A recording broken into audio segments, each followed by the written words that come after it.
Welcome to Cafe Stories, where every story is a new mystery waiting to be solved. Grab a coffee, stay curious, and share the thrill with fellow mystery lovers. Let's get started. Sherlock Holmes and the Haunting of Thornbury Village. Chapter 1. A summons to Thornbury. It was on a particularly bleak and blustery evening in the heart of January that I sat opposite my friend, Mr. Sherlock Holmes, in our familiar quarters at 221B Baker Street.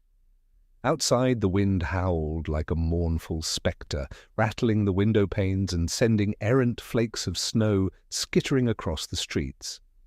Holmes, as was his wont during quieter moments, was engrossed in a monograph concerning the peculiarities of Mongolian throat-singing, a study that I confess held little appeal to my own sensibilities. The fire crackled warmly in the hearth, casting a flickering glow across the room, when Mrs. Hudson entered with a letter, the envelope trembling slightly in her hand. "It seems urgent, Mr. Holmes," she remarked, placing the letter upon the table. Her tone betrayed the faintest tremor, and I observed Holmes's sharp eyes dart toward her with mild curiosity. "Thank you, Mrs. Hudson," he replied. The moment she had departed, he reached for the envelope with his characteristic precision, examining it as though it were an artifact of great historical import. Said he, holding it to the light. "A cheap envelope, standard issue in provincial post offices, the ink a rushed hand, but determined. Watson, I suspect we are about to be drawn into an intriguing affair." Holmes broke the seal with a deft motion and unfolded the letter. As his keen eyes scanned the contents, his expression shifted from detached interest to something resembling animated concern. "Pray read this," he said, passing the letter to me. The missive, written in a hurried but legible hand, bore the signature of one Constable Rupert Henslow of Thornbury Village. It read as follows: "Mr. Holmes, I write to you in great distress, for our village of Thornbury is beset by a series of alarming events that defy all logic and reason. Two of our own, Lord Ambrose Redcliffe and Miss Henrietta Langridge, have met their ends under circumstances most peculiar and horrifying. The villagers, already trembling with fear, speak in hushed tones of a ghost, a woman in white, said to haunt the churchyard and woods at night. I fear that superstition clouds their judgment and blinds them to the possibility of a far more tangible threat. As the constable of this parish, I implore you to lend your great talents to uncovering the truth. The fear in this village grows with each passing day, and I dread that more lives may soon be lost if this mystery is not resolved. Yours in desperate hope, Constable Rupert Henslow." "What do you make of it, Watson?" Holmes asked, rising to retrieve his coat and hat. "The man appears earnest, and the matter serious, but surely the talk of ghosts can be dismissed as superstition?" "Perhaps," Holmes replied with a faint smile, "but superstition often masks a far more corporeal villainy. Make haste, my dear fellow. The game is afoot." Within the hour we were aboard a train bound for the West Country, the rhythmic clatter of wheels upon the rails providing a steady backdrop to Holmes's musings. He remained uncharacteristically silent for much of the journey, his long fingers steepled beneath his chin as he gazed out at the snow-laden countryside. As for myself, I occupied the time pondering the letter and the curious aura of dread it conveyed. The village of Thornbury lay nestled amidst the desolate moors, its thatched cottages and cobblestone streets veiled in a shroud of mist as we arrived. The air was bitterly cold, and the wind carried with it an almost mournful wail as it swept through the skeletal branches of the trees.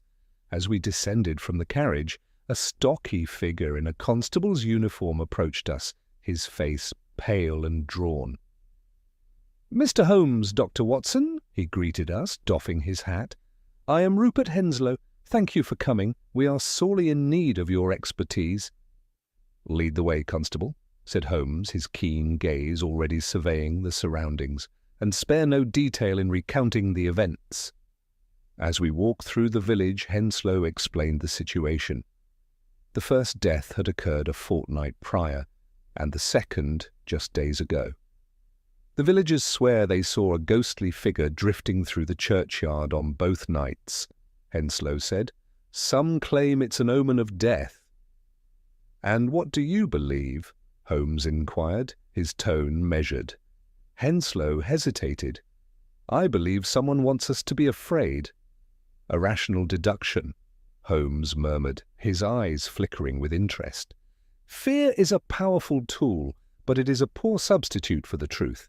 We arrived at the village inn, where Holmes and I secured lodgings. That evening, as we sat by the fire, Holmes began his methodical questioning of Constable Henslow. The constable, though earnest, seemed to be struggling with the gravity of the situation, his voice wavering as he described the victims. Lord Redcliffe, Henslow began, glancing uneasily toward the door, was a man of considerable influence in the village, though not without his enemies. He had been embroiled in several disputes over land with the Langridge family, though the nature of the conflict was unclear.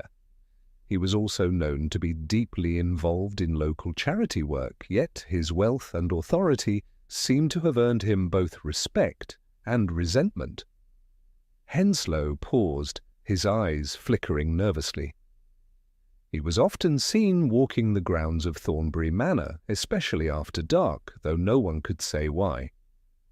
Holmes's gaze remained fixed on the constable, though his expression remained unreadable as Henslow continued. Miss Langridge, on the other hand, was a widow who had lived in Thornbury for several years. She was well regarded, even admired by most of the villagers, though there were rumours of a falling out with some of the local families, including Redcliffe. Miss Langridge was a woman of sharp mind and wit, and she made no effort to hide her opinions, which, I suppose, may have led to friction with those who didn't agree with her views. Despite that, she was well liked by many, especially those in the village who knew her through the church. At this point, Henslow hesitated. As for their deaths, he swallowed hard. Lord Redcliffe was found one morning beneath a statue in his garden, crushed, though there were no marks or signs of struggle. It was as if he had simply fallen, though there was no way to explain how that could have happened. And Miss Langridge? Holmes interjected, his voice calm but insistent. Miss Langridge's death was even more perplexing, Henslow replied, his voice dropping to a whisper. She was found inside her locked cottage, strangled by a cord, thin, almost invisible. No one knows where it came from, and there were no signs of a struggle, no footprints, no clues at all. Holmes's eyes sparkled with interest, but he said nothing, allowing the constable to continue. The villagers, Henslow went on, are all convinced that these deaths are connected to a ghost.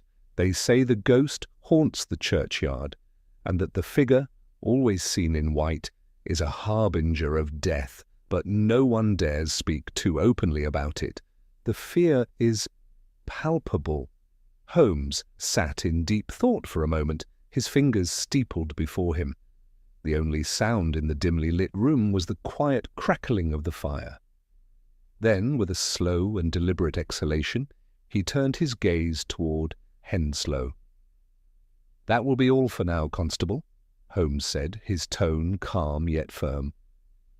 "You have provided ample information, and I trust you will not speak too freely of our conversation to the villagers. Fear spreads quickly, and in a case such as this, speculation only serves to cloud the truth." Henslow hesitated for a fraction of a second, then gave a curt nod. "Understood, Mr. Holmes."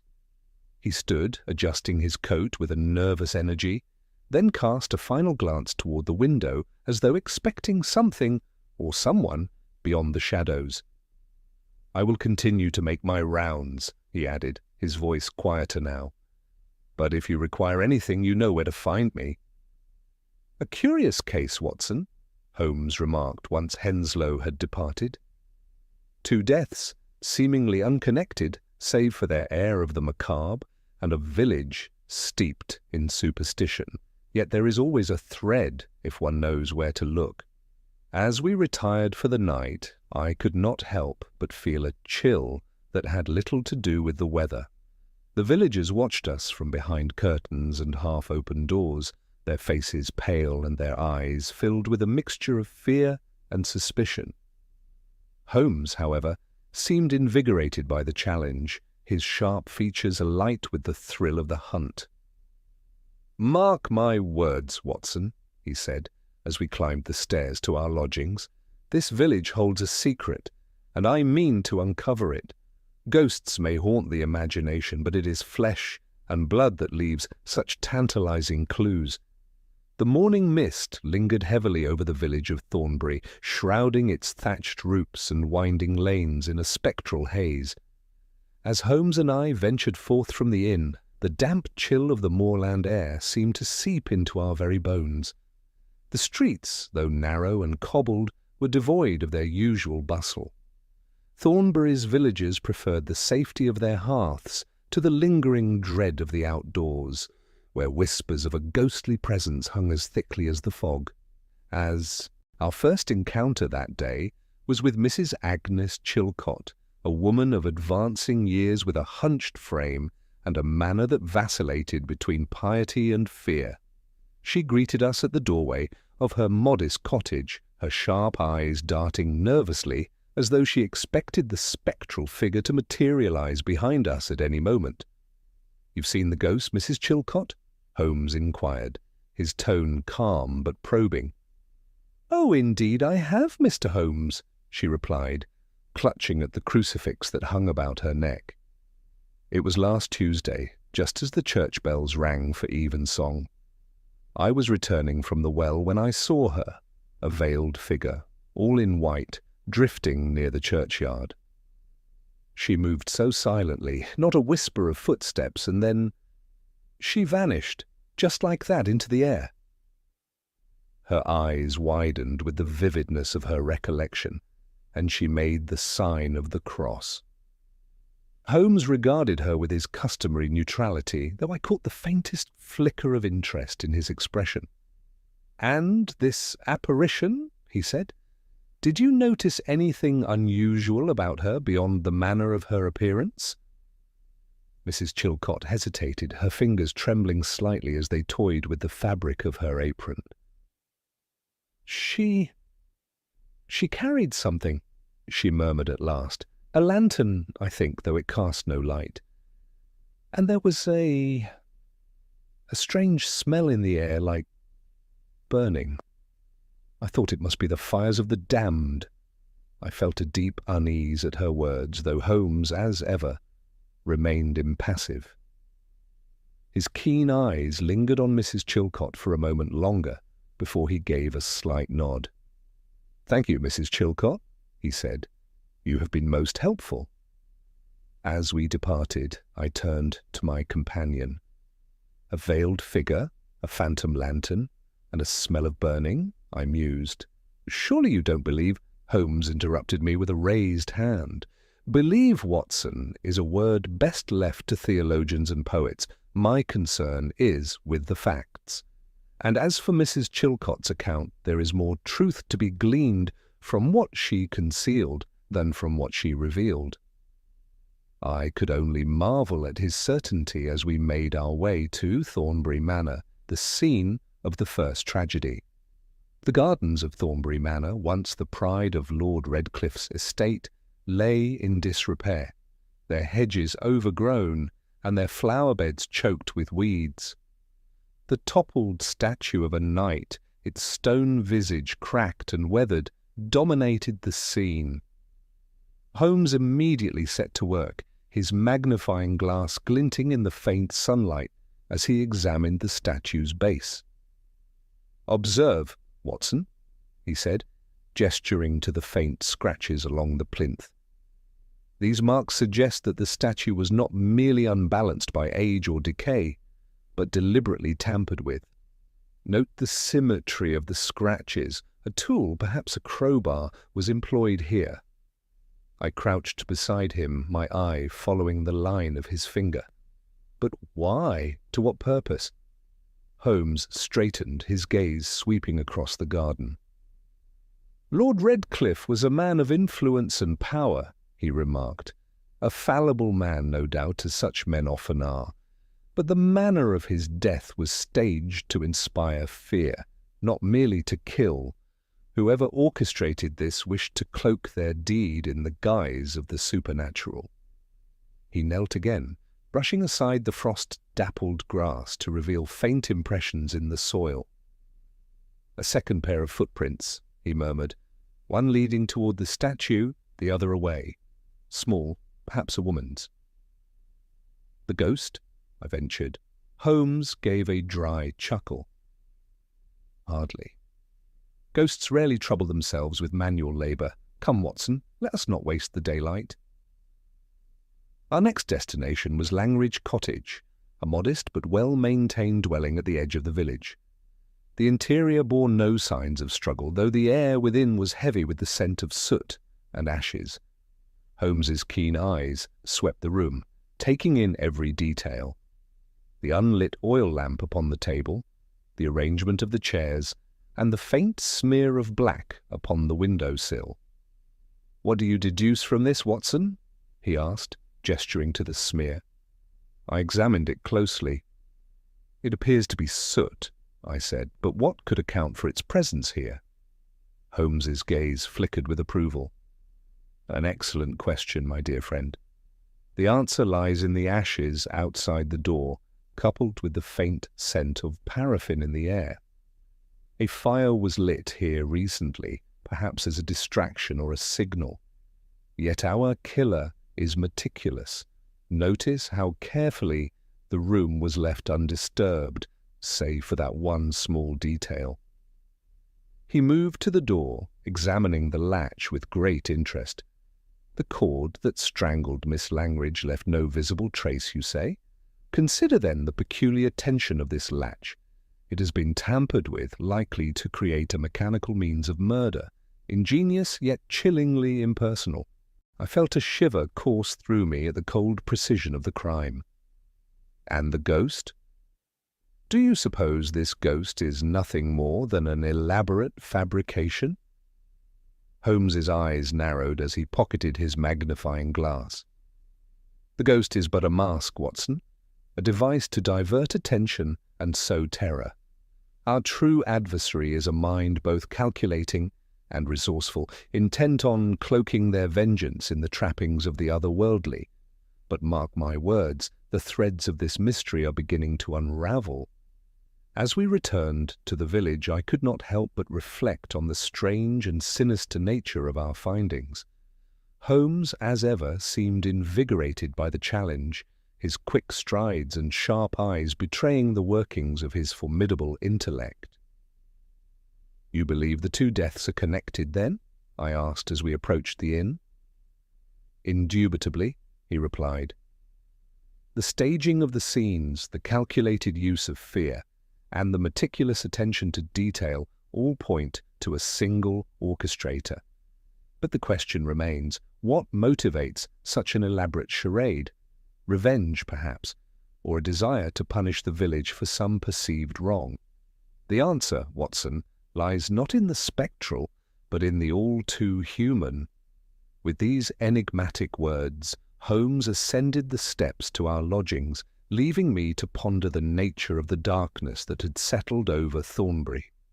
Ghosts may haunt the imagination, but it was clear that the true terror lay in the flesh-and-blood villain who sought to manipulate it to their advantage.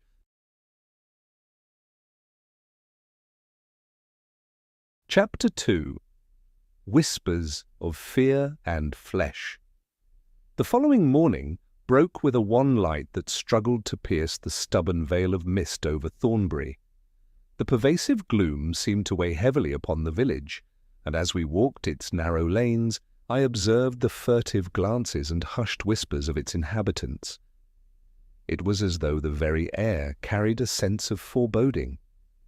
Holmes, however, was in high spirits. His keen eyes scanned every detail of our surroundings, and I could almost hear the cogs of his brilliant mind turning. Our destination that morning was the local parish records office, where Holmes hoped to glean insights into the village's murky past. The records office, a dim and dusty chamber adjoining the church, was overseen by a bespectacled clerk who eyed us with equal parts suspicion and curiosity. Holmes's reputation, it seemed, had preceded him even here. With his usual charm, he persuaded the clerk to grant us access to the archives, and we soon found ourselves poring over a collection of brittle ledgers and faded documents.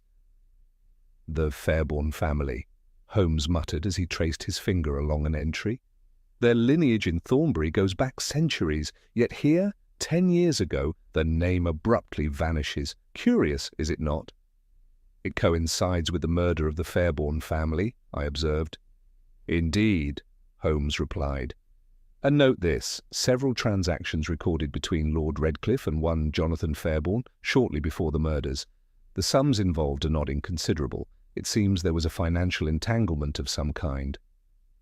"Do you suppose it led to their deaths?" I ventured. "Possibly," Holmes said, his eyes narrowing. "But there is more here, Watson. A pattern, if you will. Miss Langridge, too, had dealings with the Fairbairns, though the nature of those dealings is obscured. Thornbury's gentry appear to have been closely intertwined with the family, and not always amicably." Holmes gathered several notes and closed the ledger with a decisive snap. "This is sufficient for now. Let us continue our inquiries elsewhere." Our next visit was to the workshop of Oswald Pemberton, a reclusive inventor who had gained a reputation for his ingenious contraptions. His workshop, located on the outskirts of the village, was a ramshackle affair, its roof sagging under the weight of accumulated years. The interior, however, was a different matter entirely. Every available surface was covered with tools, gears, and half-finished devices, all arranged with an eccentric precision. Pemberton himself was a wiry man with a shock of unruly hair and eyes that gleamed with a manic energy. He greeted us with surprising warmth, though his gaze lingered on Holmes with a mixture of curiosity and caution. "Sherlock Holmes, I presume, the greatest detective in this world?" he exclaimed, with a sudden burst of enthusiasm. "I'm your biggest fan." "Your reputation precedes you, Mr. Pemberton," Holmes replied. "I understand you have a gift for mechanical ingenuity." Pemberton beamed at the compliment and began demonstrating some of his creations. There was a clockwork bird that trilled a haunting melody, a series of pulleys designed to lift heavy loads with minimal effort, and a trapdoor mechanism that operated with almost eerie smoothness. "Fascinating," Holmes remarked as he examined the pulley system. "Your designs are remarkably sophisticated. Tell me, Mr. Pemberton, have you ever been approached to create devices for unconventional purposes?" Pemberton's smile faltered, and he scratched his head.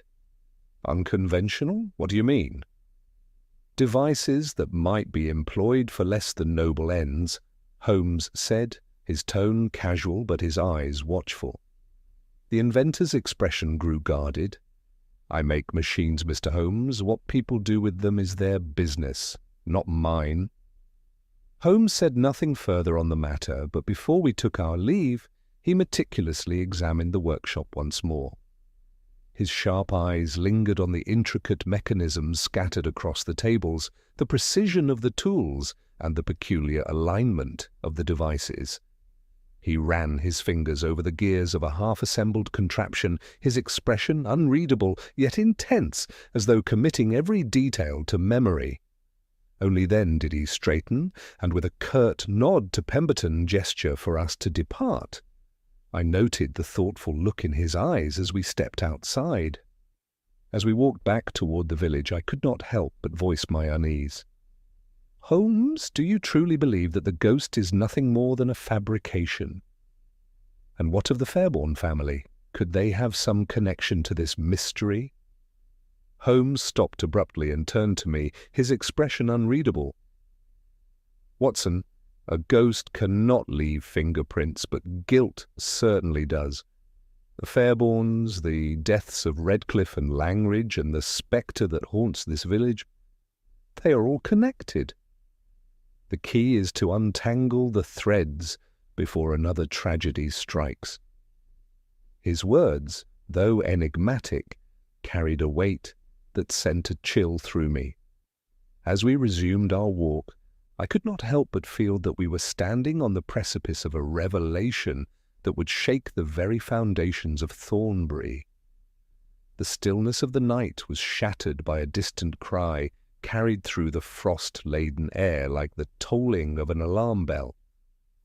I awoke with a start, my senses momentarily disoriented by the abruptness of the disturbance. The faint echoes of raised voices reached my ears, mingling with the brisk crunch of hurried footsteps outside the inn. "Watson!" Holmes's voice was sharp, though tinged with an unmistakable note of exhilaration. "It seems our ghost has decided to make an appearance. Get dressed at once." Before I could fully grasp the situation, Holmes had already thrown on his overcoat and was reaching for his hat. I followed suit with as much haste as my half-asleep state could muster, and within minutes we were out in the chill night air, making our way toward the source of the commotion. A frantic clamour of voices and hurried footsteps echoing from the direction of the churchyard. The churchyard lay cloaked in a ghostly pall of mist, its ancient gravestones casting elongated shadows in the light of the moon. A small crowd of villagers had gathered at the edge of the grounds, their faces pale and drawn as they whispered among themselves. A few held lanterns, their feeble glow barely piercing the gloom. "What have you seen?" Holmes demanded, his commanding presence cutting through the murmurs. "It's her!" cried a man at the front, his voice trembling. "The ghost! The woman in white! She was here, drifting among the graves, and then she vanished into the woods." Holmes's eyes narrowed as he scanned the churchyard, his gaze sweeping over the gravestones and the shadowy periphery of the woods beyond. "Watson, fetch a lantern, quickly." I complied, and together we entered the churchyard, leaving the villagers to their fearful speculations. Holmes's movements were deliberate, his sharp eyes seeking out any irregularity in the frost-covered ground. Near the edge of the graveyard he paused, crouching low to examine a set of footprints. "Fresh," he murmured. "Smaller than a man's, though the depth suggests a considerable weight. Watson, observe how the stride alters here, as though the figure was moving quickly, almost running. And there, do you see?" He pointed to a faint scuff mark on a low stone wall bordering the churchyard, as though something had brushed against it in haste. Without another word, Holmes rose and began following the trail, his lantern held aloft to illuminate the way. I stayed close behind, my nerves taut with anticipation. The footprints led us into the woods, where the shadows grew deeper and the air colder. The eerie quiet was broken only by the crunch of our boots on the frosty ground. Suddenly, the trail came to an abrupt end. "Here," Holmes said, kneeling once more. "The footprints stop, yet there are faint indentations in the soil. Something was placed here, and recently—" He began searching the immediate area, his keen eyes darting from one detail to the next. It was not long before he let out a soft exclamation and held up a fragment of wax. "Curious," he remarked. "And over there, fabric. Watson, bring the light closer." I stepped forward, illuminating a torn piece of white cloth caught on a low branch. Holmes took it with care, holding it up to examine its texture. "A mannequin," he concluded, "a crude facsimile, dressed to resemble the ghostly figure our villagers are so terrified of. And look here, wheel marks. Someone wheeled it to this point and left it here to be seen." "But why?" I asked, bewildered. What purpose could this deception serve? Patience, Watson, Holmes replied, his tone calm but firm. The answer lies in the details. He continued his search, finding faint mechanical marks on the ground where the mannequin had likely been manipulated. Satisfied with his findings, he rose to his full height and gestured for us to return to the village. Back at our lodgings, Holmes set to work examining the evidence we had collected. The fragment of wax was placed on the table alongside the piece of cloth, and he studied them intently, his magnifying glass in hand. The faint marks on the cloth revealed traces of soot, which he noted with interest. "This wax is not ordinary," he said after a time. "It is of a type used in the making of moulds for casting, and the fabric, though simple in appearance, bears traces of industrial oils. Someone with access to mechanical tools and materials crafted this mannequin."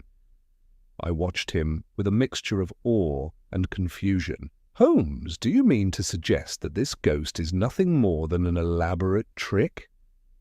He leaned back in his chair, steepling his fingers. "Precisely, Watson. The ghost is a ruse designed to obscure a much larger scheme. The question is, who benefits from such a charade, and why?" I could offer no answer, and Holmes did not press the matter. Instead, he rose and began pacing the room, his expression thoughtful. "We must act quickly," he said at last. "The longer this deception continues, the greater the danger to this village. Watson, I will need you to keep a discreet watch on Mrs. Chilcot tomorrow. Her knowledge of the village and its history makes her a potential source of valuable information, though she may not yet realize it." "And where will you be?" I asked. "I shall pay another visit to Mr. Pemberton," Holmes replied. "The marks we found in the woods suggest a mechanical element to this scheme, and Pemberton's workshop is the most likely source of such devices.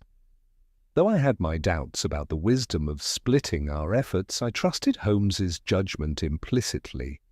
As the night wore on, I could not help but feel a growing unease. The mystery of Thornbury deepened with every revelation, and I could not shake the feeling that we were drawing ever closer to the heart of a sinister truth. Before retiring, Holmes offered one final remark, his tone as measured as ever. "Remember, Watson, the most convincing lies are those that prey upon our deepest fears. This ghost is no spectre, but the shadow of something or someone far more tangible. And that is where we must focus our efforts." His words lingered in my mind long after the candle was extinguished, and I drifted into an uneasy sleep, haunted by the spectres of our investigation.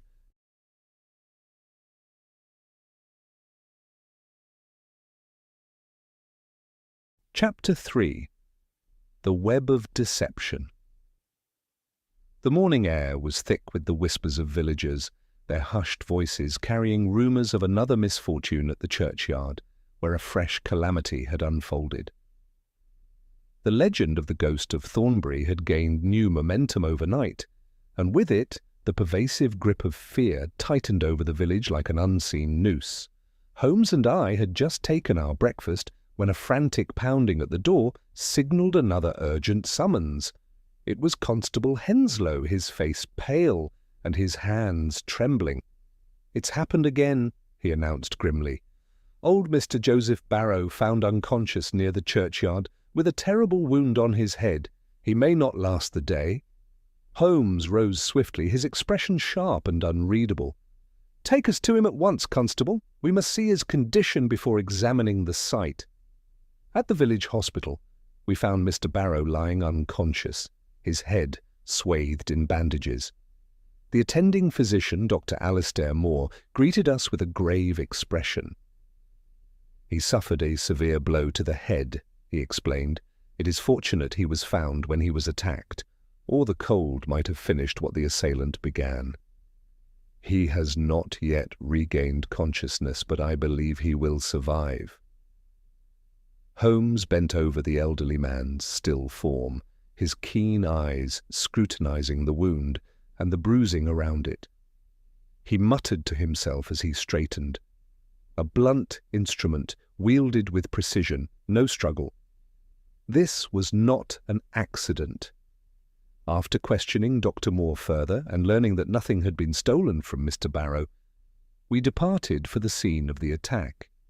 The churchyard was enshrouded in mist as we arrived, lending it an eerie, almost spectral quality.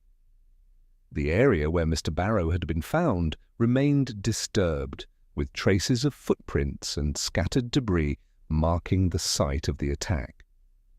A small gathering of villagers loitered nearby, their murmurs interwoven with prayers and superstitious whispers. Some cast nervous glances toward the gravestones, as though expecting the apparition to appear before them.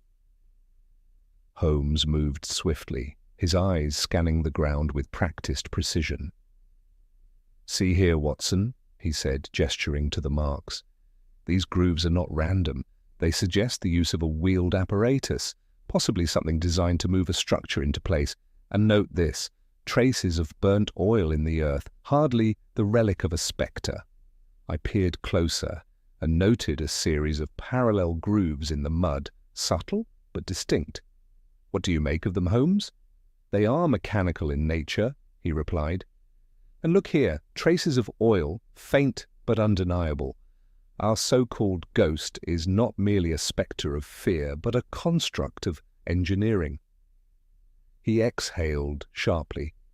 "It appears our unseen hand is growing bolder." Later that afternoon, as Holmes pondered the latest incident, I found myself engaged in an observation of my own. Mrs. Agnes Chilcot, the village gossip, and one of our most vocal informants regarding the ghostly sightings, was moving with an uncharacteristic air of secrecy. Instead of her usual aimless wanderings, she was walking with purpose, clutching a small envelope in her gloved hands. I decided to follow at a discreet distance.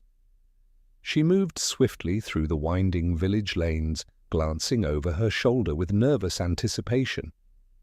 Eventually, she arrived at a secluded corner near the vicarage, where a figure cloaked in heavy garments awaited her. Their face remained obscured by the hood of a long, dark coat. Mrs. Chilcot handed over the envelope, her voice a strained whisper. "It is done. I have done what you asked, but I beg you, let this be the end." The figure did not reply, but took the envelope with a slow, deliberate motion before retreating into the mist.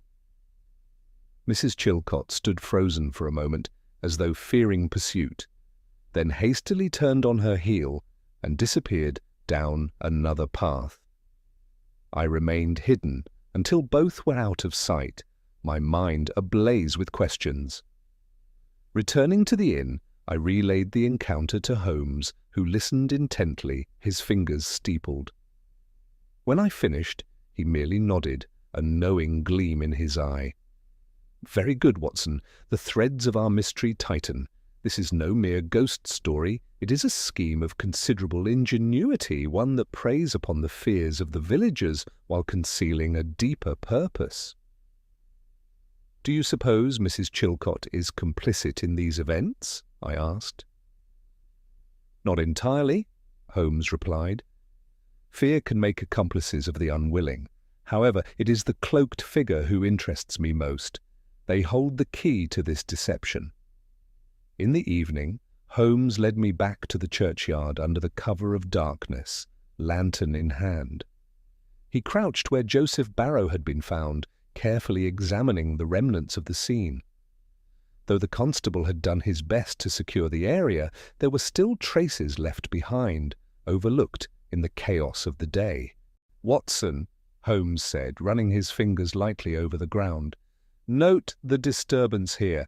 These markings indicate movement beyond a mere scuffle. Someone took great care in constructing an elaborate setup." I knelt beside him, squinting in the dim light. "You suspect more than one individual?" "Perhaps," he murmured. "See this faint track?" A wheeled mechanism was used here, likely to create the illusion of something spectral gliding through the graveyard. More importantly, Note the presence of oil, burnt just as before. Our ghost is no spirit, but an invention of precise engineering." He stood abruptly, brushing dust from his coat. "This deception was designed to be seen, Watson. But the true trick lies in who was meant to believe it."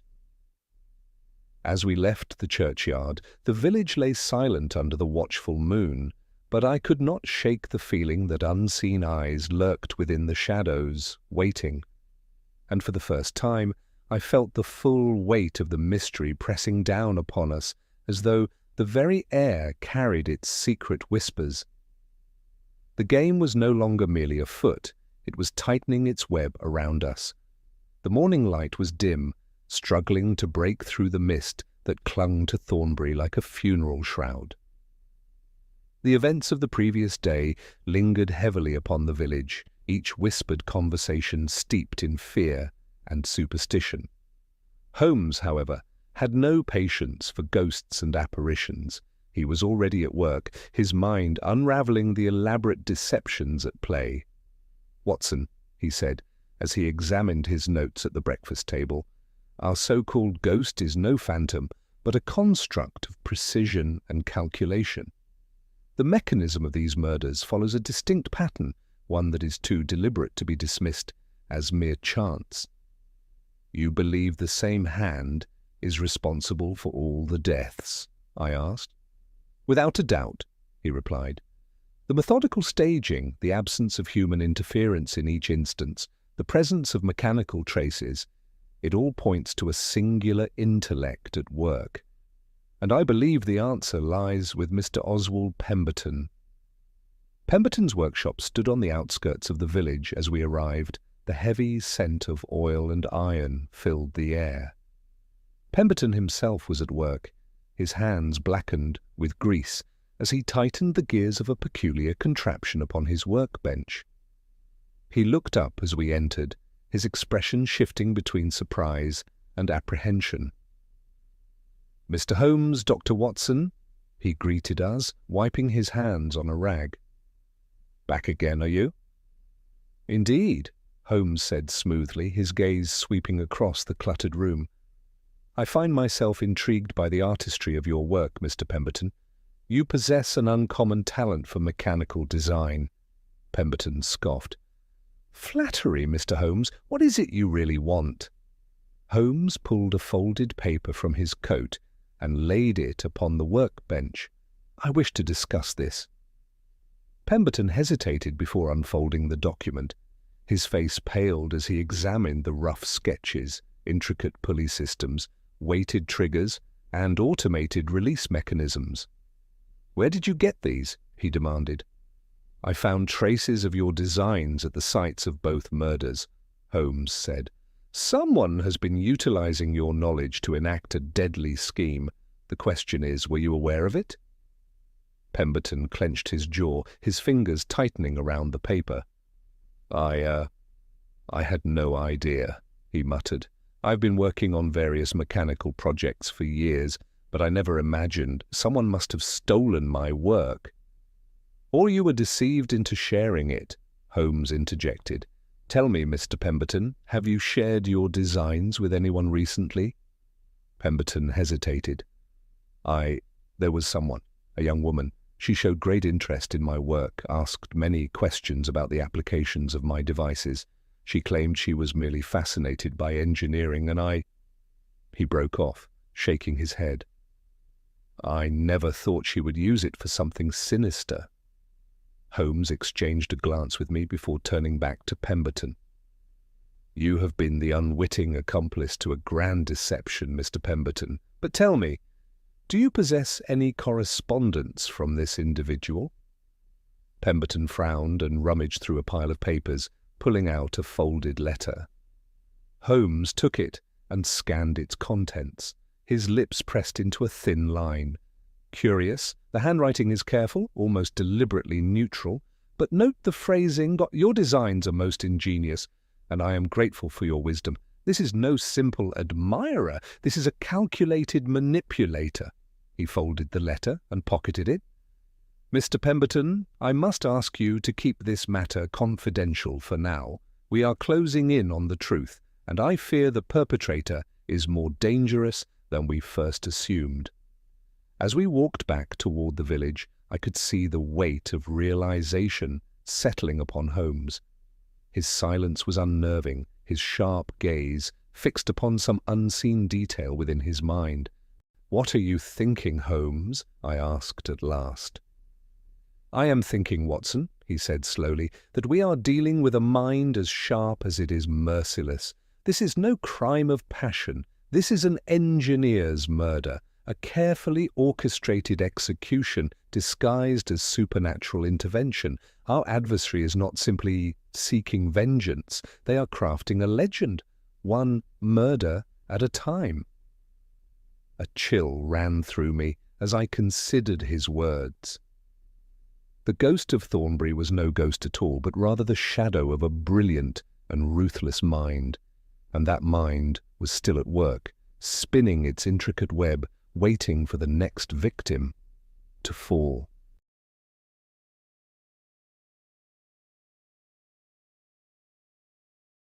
Chapter 4. Shadows of Guilt and Justice. The night air was heavy with a creeping chill as Holmes and I prepared ourselves for the evening's task. Thornbury had become a village of hushed whispers and wary glances, the latest reports of the spectral figure sending tremors of dread through its inhabitants. It was precisely this growing terror that Holmes sought to exploit. "Watson," Holmes said as he carefully adjusted the wick of his lantern, "fear is a most effective tool. Our adversary has wielded it skillfully, but tonight we shall turn it against them." The plan was simple: to lure out the so-called ghost and unmask the deception in front of the very people it sought to frighten. With the constable's reluctant assistance, Holmes had spread the word that the village green would be patrolled that night, hoping to force the apparition into the open. Shortly after midnight, we took our positions near the churchyard, concealed behind the low wall that bordered the village green. A scattering of villagers had gathered at a distance, their faces pale in the flickering glow of lanterns. Fear and anticipation warred in their expressions. For a long while, nothing stirred, save for the whispering wind. Then, as the bell in the church tower tolled the hour, a figure emerged from the mist. A gasp rippled through the onlookers. Draped in white, the figure glided with an unnatural smoothness across the ground, its form flickering like a phantom in the dim light. It carried a lantern that cast no true glow, only an eerie shimmer that danced upon the frost-covered grass. Holmes tensed beside me. "There," he murmured. "Now, Watson, be ready." Without hesitation, Holmes leapt over the wall, dashing toward the spectral figure. I followed in pursuit, heart pounding, as the apparition turned sharply and fled toward the moors. The chase was relentless. The figure moved swiftly, its pale form darting through the twisted undergrowth with an almost inhuman agility. Holmes, ever the predator in such pursuits, remained hot on its trail, his movements sure-footed and unyielding. I struggled to keep pace, the uneven terrain and biting wind conspiring to slow me. The moors stretched endlessly before us, their barren expanse punctuated by jagged rocks and patches of wild heather. The ghostly figure veered toward the Fairbourne estate, a place long abandoned and left to the mercy of time. It was a fitting refuge for a phantom. As we neared the estate, the figure suddenly vanished into the ruins. Holmes halted, holding up a hand to signal caution. "They are cornered now, Watson," he whispered. "Stay close." We entered the decayed remains of the manor, its once grand walls now crumbling and draped in ivy. The silence was profound, disturbed only by the sound of our own measured steps. The air was thick with the scent of damp stone and rot, the echoes of the past pressing in around us. Holmes's lantern cast flickering shadows across the debris-strewn floor. Then, in the dim moonlight, He pointed to something half buried in the dirt. "Ah," he mused, "what have we here?" Ropes and pulleys, cleverly concealed among the ruins, lay before us. Holmes knelt, examining the setup with keen eyes. "Ingenious," he murmured. "The so-called ghost was never supernatural, Watson. It was a mechanism, a trick of shadows and cunning craftsmanship." "But to what purpose?" I examined the scene beside him. The ropes were taut, extending into the darkness where they disappeared into a hidden recess. "A marionette of sorts," I suggested. "An illusion designed to terrify the villagers." "Quite so," Holmes agreed. "But who would go to such lengths?" A rustling sound interrupted his thoughts. In an instant Holmes was on his feet, his gaze locked onto a darkened doorway ahead. "We are not alone," he said quietly. "Come, Watson, the true mystery awaits us yet." The sound came again, a shuffling movement from within the ruins. Holmes motioned for silence as we crept forward. I could feel my pulse quicken as we neared the doorway, the cold air thick with the scent of damp decay. With a swift movement, Holmes pushed open the rotting wooden door, revealing a shadowy corridor. We stepped inside, our lanterns casting trembling light upon the stone walls. Then we saw it. A hidden chamber, its walls lined with intricate gears, levers and weights, an elaborate system designed to control the so-called ghost. The ropes led to a contraption that, when manipulated, could cause the figure to appear and disappear at will. Holmes's eyes gleamed with realization. So the ghost was but a stage performance all along, and here lies the theatre of deception. Before I could respond, another sound reached us, a low creak, as if something or someone was shifting within the darkness beyond the chamber. Holmes turned sharply, his gaze narrowing. "They are still here," he whispered, "and I intend to find them." Without hesitation, he stepped deeper into the ruins, his every movement precise and deliberate. I followed, my breath quickened by the knowledge that the architect of this elaborate charade was close, perhaps watching us at that very moment. The game was far from over, and as we advanced deeper into the ruins, I could not shake the feeling that we were drawing closer to a revelation far more sinister than we had anticipated. The air inside the Fairbourne estate was damp and heavy with the scent of decay, as though the crumbling manor itself had absorbed years of secrets and betrayal. Holmes and I advanced cautiously through the dilapidated corridors, our lantern casting flickering shadows that danced eerily along the stone walls. Somewhere within these halls, we were certain, lay the heart of the mystery. "Stay sharp, Watson," Holmes whispered, his revolver held low, but ready. "We are closing in on them. Desperation may drive them to reckless measures." We reached a large chamber, where moonlight spilled through a fractured window, casting pale streaks across the debris-strewn floor. In the center of the room, a table was laden with papers, mechanical diagrams, and half-assembled devices. Holmes moved toward the table, his eyes scanning the clutter with the precision of a hawk. Before he could speak, a voice echoed from the shadows. "I expected you, Mr. Holmes, but I had hoped you might arrive a little too late." A man stepped into the dim light, his angular features sharpened by the flickering glow of our lantern. Beside him, her dark hair partially concealed beneath a cloak, stood a woman whose gaze burned with defiance, Isabella Fairbourne. There was no mistaking the pain and conviction that lay beneath her stern demeanor.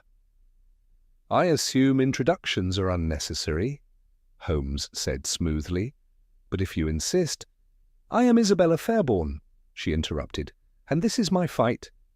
Her companion's voice was steady as he added, "Percival Hawksley. I swore to help Isabella bring this village to its knees for what they did to her family." Holmes nodded, as though confirming a suspicion. Lord Redcliffe and Miss Langridge paid the price, I presume, for their involvement in the destruction of the Fairbournes. And Joseph Barrow? Isabella's composure wavered. He was never supposed to be hurt. He was meant to be scared, to confess like the others. But things went wrong. As vengeance often does, Holmes remarked. Tell me, Miss Fairbairn, what justice can be found in spilling blood within these crumbling walls? Percival stepped between them, his eyes hard. The justice Thornbury never gave, the truth buried for a decade. They conspired against her family, took everything they had. We had no choice. There is always a choice, Holmes said softly, and you have made yours. But tonight you will make another. Surrender now and let the truth be revealed without further death, or face the consequences of clinging to vengeance. Percival's hand tightened around the table, his body coiled like a spring ready to snap. You think the constable will show leniency? That Thornbury will suddenly care for the Fairbournes' suffering? Number they will brand Isabella a murderer. Holmes sighed. The truth will outlive vengeance, Mr. Hawksley, I can assure you of that. And now I suggest you... Percival darted to the far wall and yanked a hidden lever.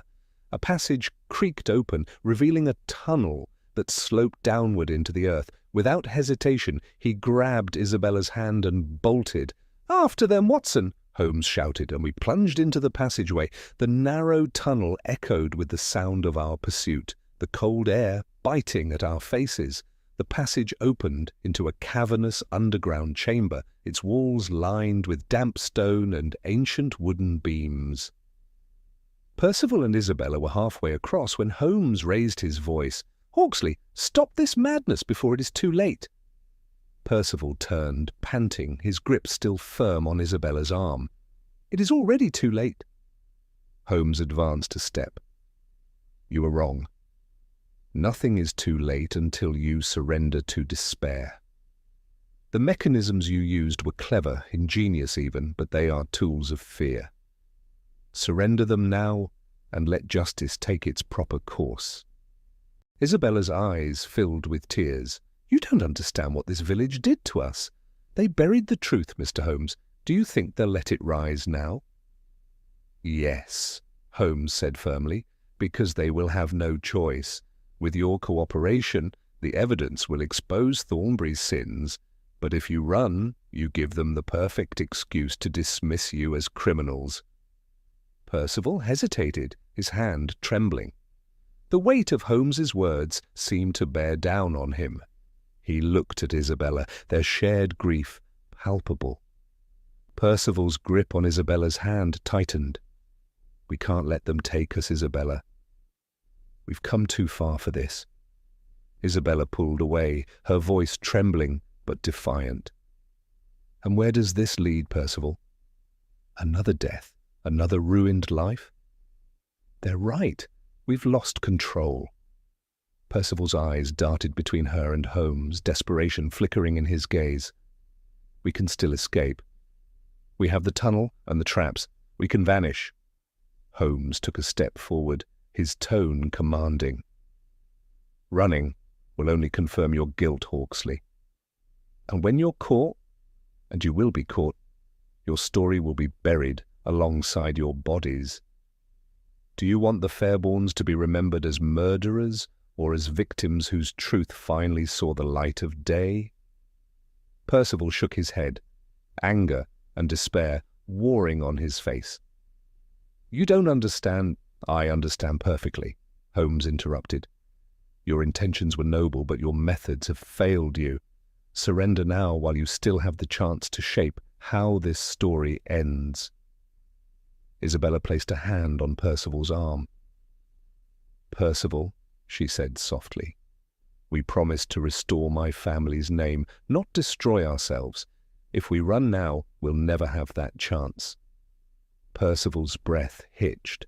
For a moment I feared he might turn violent, but then, with a ragged sigh, he released her hand and lowered his head.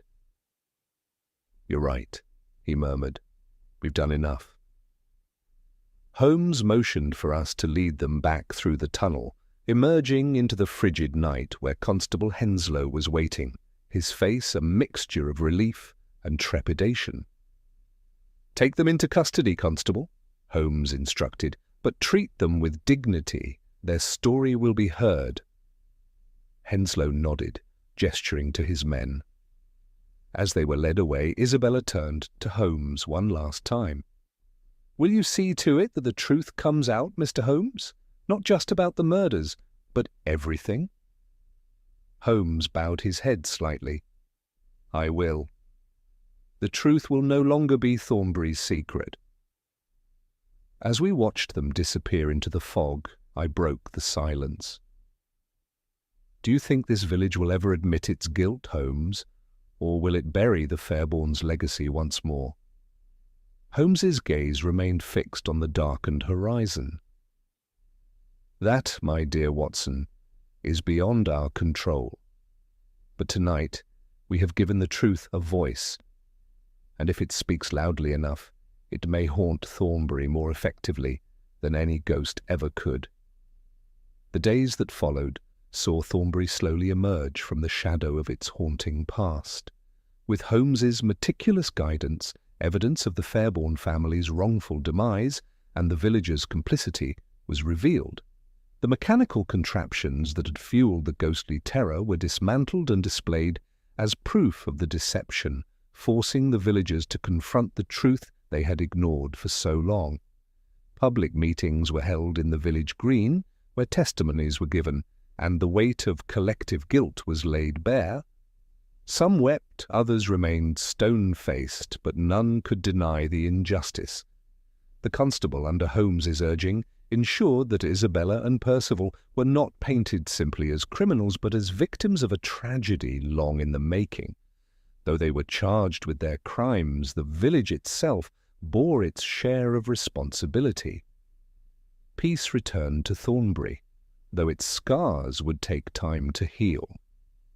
As we boarded the train bound for London, I could not help but glance back at the mist-covered moors, wondering how long it would take for the village to truly be free of its ghosts. Several days after our return to Baker Street, Holmes sat in his chair, engrossed in a monograph on ancient traps, when a knock at the door interrupted our routine. Mrs. Hudson entered, carrying a letter. "A letter from Thornbury, Mr. Holmes," she said. Holmes opened it and read silently, a small smile tugging at the corner of his mouth.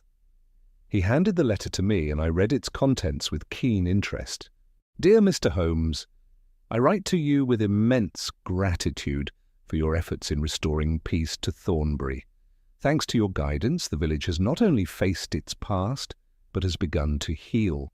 The evidence you uncovered ensured that the Fairbourne family's name was cleared, and the villagers themselves insisted that Isabella Fairbourne and Percival Hawksley faced justice, but with a degree of mercy.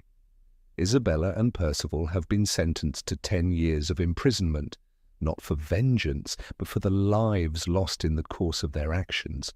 The villagers now understand their role in the events that led to this tragedy. I believe that your intervention has saved not just 2 lives, but an entire community from the burden of further secrets and lies. With gratitude, Constable Rupert Henslow, I set the letter down, reflecting on its meaning. Holmes leaned back in his chair, lighting his pipe with a serene expression. "The work is done, Watson," he said. "A village haunted by guilt has been exorcised, and a semblance of justice has been restored. It is not perfect, but then justice seldom is." I nodded. "But you gave them the chance to confront the truth. That alone may be enough to free Thornbury from its ghosts." Holmes smiled faintly. "Perhaps. And now, Watson, let us turn our minds to something new. The world rarely waits long to deliver its next mystery. Thank you for tuning in to Cafe Stories. If you enjoyed the intrigue and suspense, be sure to subscribe and hit the bell icon to stay updated on more captivating detective adventures. Your support keeps the stories coming and the mysteries alive.